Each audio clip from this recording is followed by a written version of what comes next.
Տիգրան Սարգսյանն է, Հնագիտության ազգագրության ինստիտուտից,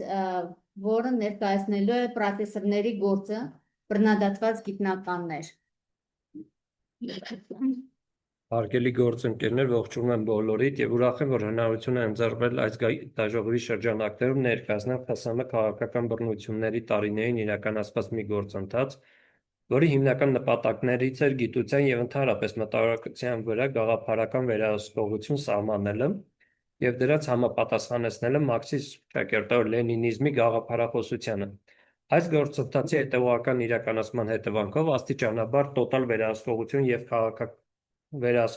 եւ քաղաքականացման ենթարկվեցին ոչ միայն հումանիտար, այլ նաև բնական գիտությունները, օրինակ կենսաբանությունը, քիմիան, ֆիզիկան։ Գիտական բոլոր կառույցները աստիճանաբար կուսակցականացվեցին։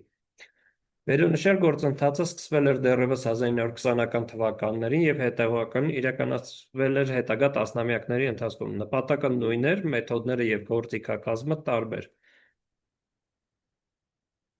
տարբեր կախված ժամանակահատվածից եւ դերակատարներից։ Արդյունքում գիտնականները մեղադրվեցին բուրժուական ծագում ունենալուց մինչև վնասատվության, դավաճանության, լրտեսության մեջ։ Օրինակ, արևելագետները հօգուտ Ճապոնիայի, եվրոպագետները հօգուտ Գերմանիայի, Ֆրանսիայի, իսկ երբեմն ուղղակի ինչ-որ արտասահմանյան երկրի համար աշխատելու կամ գործակալական ցանցի անդամ լինելու մեջ։ Մասնագիտական գրականության մեջ հայտնի են մի քանի նմանատիպ գործեր, որոնք ուղղվել են գիտնականների դեմ, մասնավորապես «Дело микробиологов», «Дело промпартии», «Дело историков», «Дело Академии наук»։ Վերջինս կարելի է համարել գիտնականների դեմ կազմակերպված մեծածավալ բռնություններից, որի շրջանակներում համաձայն պատմաբան իրավապաշտպան Վալերի Սոյֆերի միայն 1929 թվականին պատասխանատվության է ենթարկվել Ռուսաստանի Գիտությունների ակադեմիայի 1729 նախկին աշխատակից։ Գաղափարական վերահսկողության սահմանելու ձգտման հաջորդ քայլը կարելի է համարել 1934 թվականի ապրիլի 25-ին ժողովրդական կոմիսարների խորհրդի որոշումը ԽՍՀՄ Գիտությունների ակադեմիա Մոսկվա տեղափոխելու մասին, որի նպատակը համաձայն պաշտոնական հաղորդագրության Գիտությունների ակադեմիայի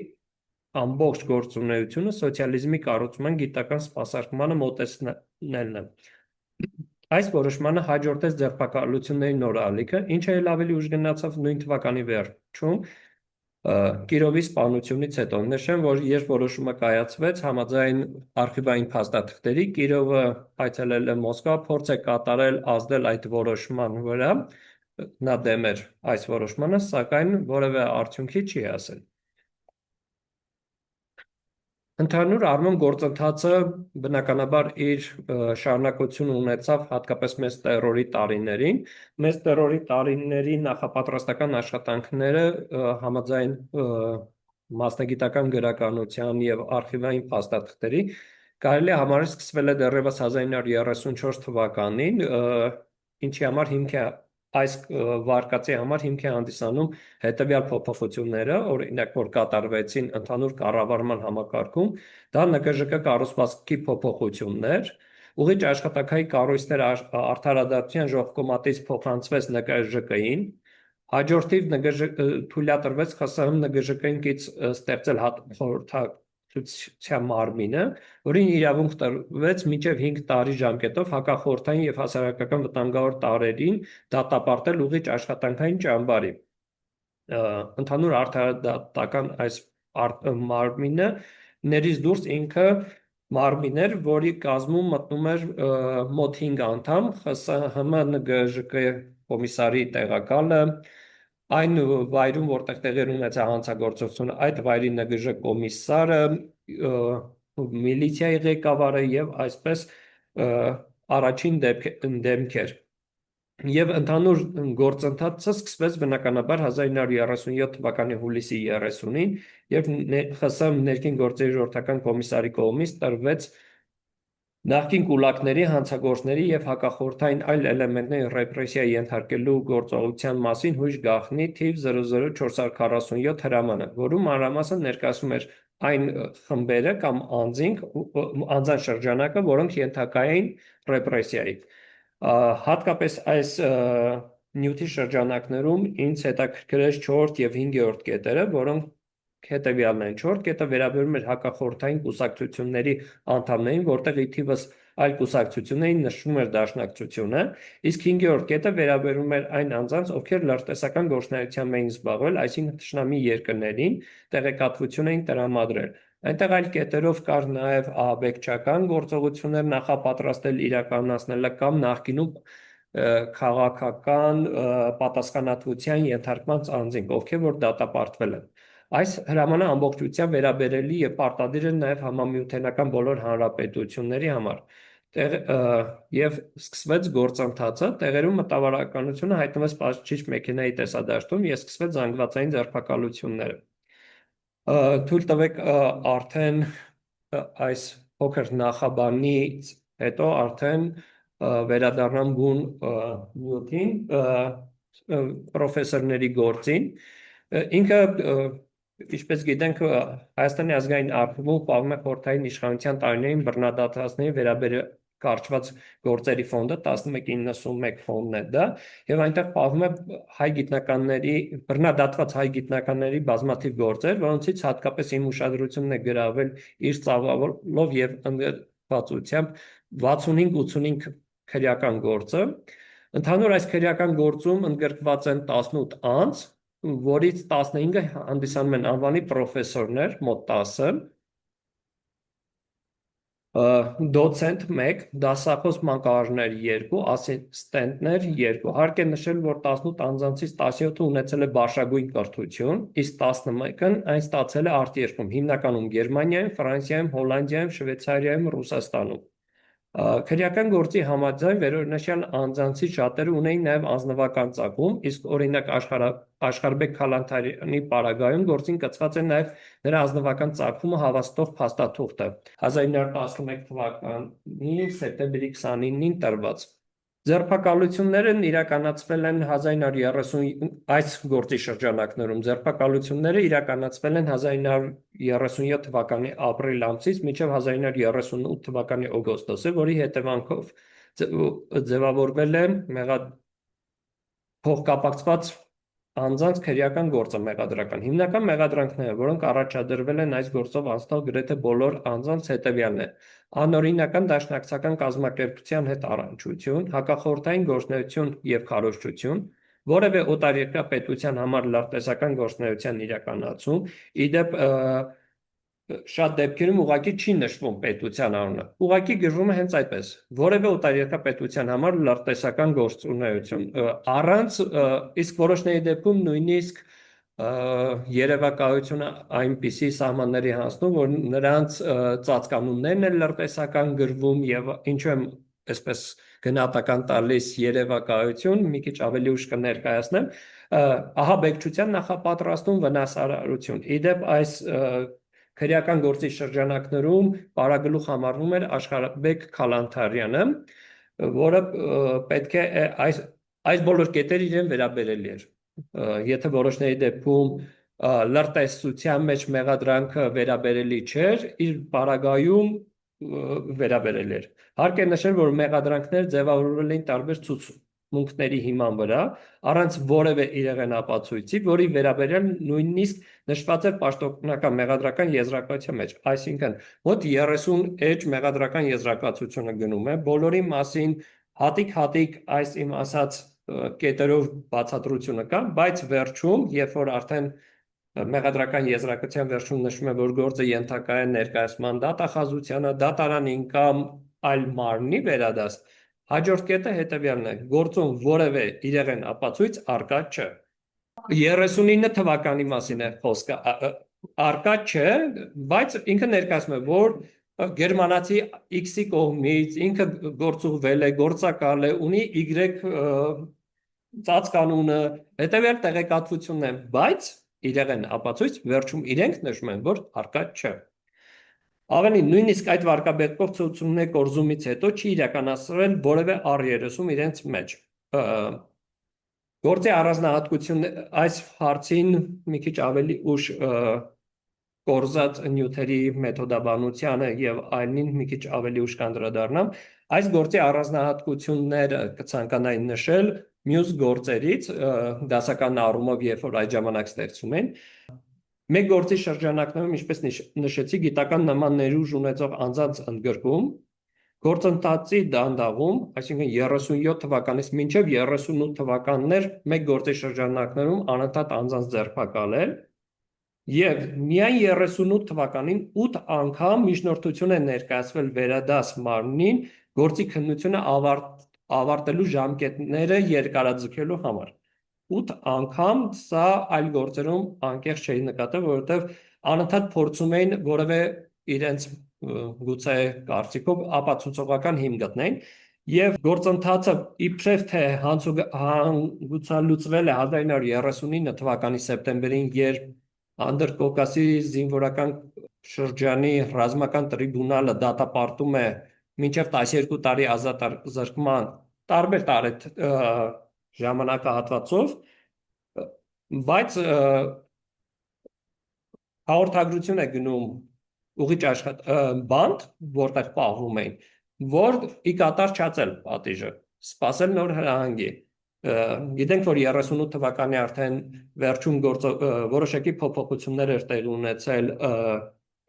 Խորհրդային Միության քաղաքական վերնախավում, իդեմս ՆԳԺ կոմիսարի փոփոխություն, որի արդյունքում որոշակի նաև գործընթացներում փոփոխություններ եղավ, դրան եւս մի փոքր ուշ կանդրադառնամ, եւ 3 անգամ նույնիսկ գործը բացի 8 անգամ միջնորդությունից